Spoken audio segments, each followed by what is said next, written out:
சரி, வாங்க நேரா விஷயத்துக்கு போலாம். கார் கல்வி பிளாட்ஃபார்ம் பத்தின இந்த பிரத்யேகமான அலசலுக்கு உங்களை வரவேற்கிறேன். இன்னைக்கு நம்ம பேச போறது ஏதோ சும்மா ஸ்டீரிங்கை பிடிச்சு திருப்புறத பத்தி கிடையாது. ஒரு காரை முழுமையா ஆணிவேர் வரைக்கும் எப்படி புரிஞ்சுக்கிறதுன்னு தான். இந்திய சாலைகள் பத்தி உங்களுக்கு சொல்லியா தெரியணும், அது ஒரு பெரிய சவால் இல்லையா? ஒரு சாதாரண பயணம் கூட சில நேரங்கள்ல ரொம்ப ஆபத்தானதா மாறலாம். அந்த நிதர்சனமான உண்மையை எதிர்கொள்ள நம்மள நாம தயார்படுத்திக்கிறது ரொம்பவே அவசியம். இந்த நம்பரை கொஞ்சம் கவனிங்களேன். 1,50,000 நம்ப முடியலல்ல? ஆனா இதுதான் உண்மை. இந்தியாவுல ஒவ்வொரு வருஷமும் சாலை விபத்துக்கள்ல உயிரிழக்கிறவங்களோட எண்ணிக்கை இது. இது வெறும் நம்பர் கிடையாதுங்க. ஒவ்வொருத்தரும் யாரோ ஒருத்தரோட குடும்பம். இந்த அதிர்ச்சியான டேட்டா நமக்கு உணர்த்துறது ஒன்னே ஒண்ணுதான். உங்க காரை பத்தி நீங்க முழுசா தெரிஞ்சு வச்சிருக்கிறது வெறும் அறிவு மட்டும் கிடையாது. உங்களையும் உங்க குடும்பத்தையும் காப்பாத்தக்கூடிய நிஜமான உயிர்காக்கும் ஆயுதம். கார் கல்வி இந்த விஷயத்த எவ்வளவு அழகா ரொம்ப எமோஷனலா அணுகுதுன்னு பாருங்க. கார் ஓட்ட கத்துக்கிறத அப்படிங்கறத ஏதோ ஒரு மிஷின் ஆபரேட் பண்ற விஷயமா அவங்க பார்க்கல. அது ஒரு அதிகாரம் அளிக்கும் கருவி. குறிப்பா பெண்களுக்கு கார் அப்படிங்கிறது ஒரு சிறகு மாதிரி. கார் ஓட்ட தெரிஞ்சா அவங்க ரொம்ப சுதந்திரமா பறக்கலாம் அப்படின்னு கார் கல்வி சொல்லுது. இது வெறும் டிரைவிங் கிடையாது. சுதந்திரம், பாதுகாப்பு, அப்புறம் கொஞ்சம் தன்னம்பிக்கை, இது மூணுக்கான ஒரு பயணம். சோ இந்த கார் கல்வி கலைக்களஞ்சியத்துல நாம பார்க்க போற 5 முக்கிய பகுதிகள் என்னென்னன்னா: 1. கார் கல்வியின் நோக்கம். 2. அன்றாட பாதுகாப்பு. 3. எரிபொருள் மற்றும் பராமரிப்பு. 4. சட்டங்கள் மற்றும் ஆர்டிஓ வழிகாட்டி. அப்புறம் கடைசியா புத்திசாலித்தனமாக கார் வாங்குதல் மற்றும் விற்பனை. சரி, பகுதி 1க்குள்ள போலாம். கார் கல்வியின் நோக்கம், அறிவால் ஓட்டுநர்களுக்கு அதிகாரம் அளித்தல். இதுதான் இவங்களோட முதல் படி. இந்த பிளாட்ஃபார்ம் என்ன பண்ணுதுன்னா, ரொம்ப சிக்கலான கார் மேனுவல்களையும் புரியாத டெக்னிக்கல் வார்த்தைகளையும் நம்ம தமிழ்ல ரொம்ப சுலபமா மாத்தி கொடுக்குது. 30க்கும் மேற்பட்ட இன்டராக்டிவ் கட்டுரைகள் இதுல இருக்கு. இது ஏதோ சும்மா பொழுதுபோக்குக்காக படிக்கிற வெப்சைட் கிடையாதுங்க. இத படிச்சு புரிஞ்சுக்கிறது மூலமா மாசத்துக்கு நீங்க அசால்ட்டா 2000 முதல் 5000 ரூபாய் வரைக்கும் மிச்சப்படுத்த முடியும். திடீர்னு வண்டி பிரேக் டவுன் ஆகிற டென்ஷனை தவிர்க்கலாம். எல்லாவற்றுக்கும் மேலா நம்ம குடும்பத்தோட பாதுகாப்பு 100% உறுதி செய்யலாம். இப்போ பகுதி 2க்கு வந்திருக்கோம். பாதுகாப்பு மற்றும் அன்றாட ஓட்டுநர் முறைகள், அதாவது டேஷ்போர்டை புரிந்து கொள்ளுதல்.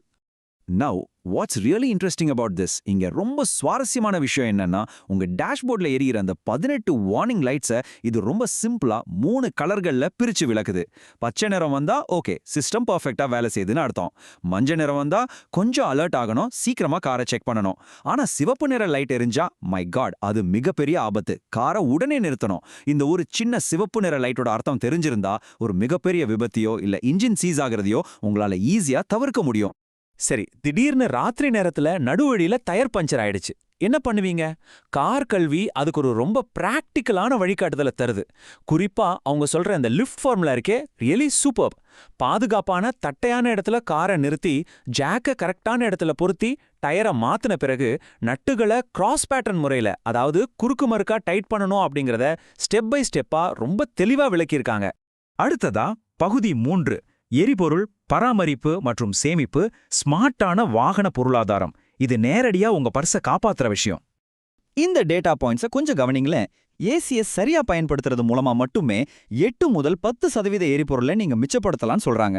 அது மட்டும் இல்லாம உங்களோட ஏர் ஃபில்டரை சுத்தமா வச்சுக்கிட்டா இன்னும் ஒரு 5 முதல் 10% மைலேஜ் எக்ஸ்ட்ராவா கிடைக்கும். யோசிச்சு பாருங்க, இந்த சின்ன சின்ன ஸ்மார்ட்டான பழக்கங்கள் மூலமா உங்களோட மைலேஜை 20% வரைக்கும் அதிகரிக்க முடியும்னா அது எவ்வளவு பெரிய விஷயம். இதனால மாசம் பல 100 ரூபாய்களை நீங்க உங்க பாக்கெட்ல சேமிக்க முடியும். அண்ட் திஸ் பிரில்லியன்ட்லி இல்லஸ்ட்ரேட்ஸ், இது எவ்வளவு அற்புதமா விளக்குதுன்னு பாருங்க. இது கார் கல்வியில இருக்கிற இஎம்ஐ கால்குலேட்டர் டூல். இப்போ நீங்க 5 லட்சம் ரூபாய் கார் லோன் 8% வட்டியில 4 வருஷத்துக்கு எடுக்கிறீங்கன்னு வச்சுப்போம். உங்களோட மாச இஎம்ஐ 12,324 ரூபாய் வரும். ஆனா 4 வருஷத்துல நீங்க பேங்குக்கு கட்டுற மொத்த வட்டி மட்டுமே 91,559 ரூபாய். இது சும்மா காத்துல பேசுற விஷயம் இல்ல. இப்படி உறுதியான மேத்தமேட்டிக்ஸ் மூலமா அவங்க கொடுக்குற ஃபினான்ஷியல் அட்வைஸ் நிஜமாவே ஒரு கேம் சேஞ்சர்னு சொல்லலாம்.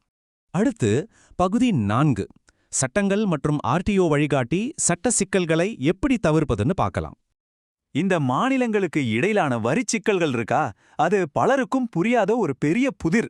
புதுச்சேரியில கார் வாங்கினா வரி கம்மின்னு நம்ம ஆளுங்க பலரும் நினைப்பாங்க. அது உண்மையும் கூட. தமிழ்நாட்டுல ரோட் டாக்ஸ் சுமார் 20%னா புதுச்சேரியில அது வெறும் 10% தான். இந்த பெரிய வித்தியாசத்தை பார்த்துட்டு பலரும் புதுச்சேரி ரெஜிஸ்ட்ரேஷன் பண்ண ஆசைப்படுவாங்க. ஆனா ஒரு நிமிஷம், சட்டத்துக்கு புறம்பா இந்த ஓட்டியை நீங்க பயன்படுத்தினா உங்களோட கார் பறிமுதல் செய்யப்படுறதுக்கான வாய்ப்புகளும் லட்சக்கணக்கில் அபராதங்களும் தேடி வரும் அப்படிங்கிற கசப்பான உண்மையும் கார் கல்வி ரொம்ப ஸ்ட்ராங்கா எச்சரிக்குது. இந்த விவகாரத்துல வரி சட்டங்கள் எப்படி வேலை செய்யுதுன்னு புரிஞ்சிக்க ஒரு ரொம்ப பிரபலமான கேஸ் ஸ்டடியா அவங்க கொடுத்திருக்காங்க. 2012ல இறக்குமதி செய்யப்பட்ட நடிகர் விஜயின் ரோல்ஸ் ராய்ஸ் கார் வழக்கு இது. நாம இதுல எந்த பக்கமும் சாயாம அந்த சோர்ஸ் கொடுத்திருக்கிற உண்மைகளை மட்டும் பார்ப்போம். இது entry tax versus import duty சம்பந்தப்பட்ட ஒரு நீண்ட சட்ட போராட்டம். 2012 முதல் 2022 வரை நடந்த இந்த வழக்குல இறுதியா 2022இல் கோர்ட் தீர்ப்பு வழங்கப்பட்டு ஆரம்பத்துல விதிக்கப்பட்ட 1 லட்சம் ரூபாய் அபராதமும் ரத்து செய்யப்பட்டது. வரி விதிமுறைகள் எவ்வளோ சிக்கலானது அப்படிங்கிறதுக்கு இது ஒரு கிளாசிக் உதாரணம். சட்டம் பத்தி பேசும்போது கண்டிப்பா இந்த முக்கியமான விஷயத்தையும் சொல்லியே ஆகணும். கார் கண்ணாடியில சன்ஃபிலிம் ஒட்டுறது, இது பத்தின சுப்ரீம் கோர்ட் தீர்ப்பு ரொம்ப தெளிவா இருக்கு. அது 100% சட்டவிரோதம். VLT, அதாவது விஷுவல் லைட் டிரான்ஸ்மிஷன் விதிகளை நீங்க மீறினா போலீஸ் உங்களுக்கு ஃபைன் போடுறது மட்டும் இல்லாம, ஒருவேளை எதிர்பாராத விதமா விபத்து நடந்தா உங்களோட கார் இன்சூரன்ஸ் ஒட்டுமொத்தமா நிராகரிக்கப்படலாம் அப்படிங்கிற அதிர்ச்சியான உண்மையும் அவங்க சுட்டிக்காட்டுறாங்க. So be careful. சரி, இப்போ கடைசி பகுதிக்கு வந்துட்டோம். பகுதி 5, புத்திசாலித்தனமாக வாங்குதல் மற்றும் மறுவிற்பனை, சந்தையின் யதார்த்தங்கள். So the crucial point is, இங்க முக்கியமான விஷயம் என்னன்னா, இப்போ இந்திய கார் மார்க்கெட்ல 55% இடத்த நம்ம எஸ்யூவி கார்கள் தான் முழுசா ஆக்கிரமிச்சிருக்கு. செடான் கார்களோட விற்பனை நாளுக்கு நாள் குறைஞ்சிட்டே வருது. இதுக்கு முக்கிய காரணம் என்ன தெரியுமா? எஸ்யூவி கார்கள்ல இருக்கிற அந்த அதிகப்படியான கிரவுண்ட் கிளியரன்ஸ் மற்றும் ரோட்ல போகும்போது அதுக்கு கிடைக்கிற ஒரு கம்பீரமான தோற்றமும் தான். ஆனா செகண்ட் ஹேண்ட் கார் வாங்கும்போது ரொம்ப ஜாக்கிரதையா இருக்கணுங்க. கர்ப் ஸ்டோனிங், அதாவது லைசென்ஸ் இல்லாம ரோட்டோரமா கார் விக்கிற மோசடி, டைட்டில் வாஷிங், அதாவது காரோட பழைய விபத்து வரலாற்றை அப்படியே மறைக்கிறது, இந்த மாதிரியான மோசடிகள் இப்ப நிறையவே நடக்குது. குறிப்பா சென்னை, தூத்துக்குடி மாதிரியான கடலோர நகரங்கள்ல பயன்படுத்தப்பட்ட கார்கள்ல உப்பு காத்துனால கண்ணுக்கு தெரியாத துருப்பிடிப்பு இருக்கும்.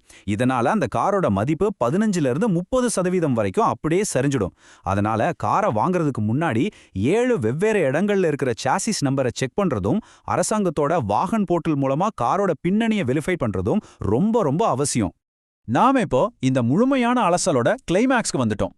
இப்போ உங்களை பார்த்து ஒரு முக்கியமான கேள்வி கேட்க விரும்புறேன். நீங்க உங்க காரை நிஜமாவே ஓட்டுறீங்களா, இல்ல சும்மா அதுல ஒரு பயணம் மட்டும் செய்றீங்களா?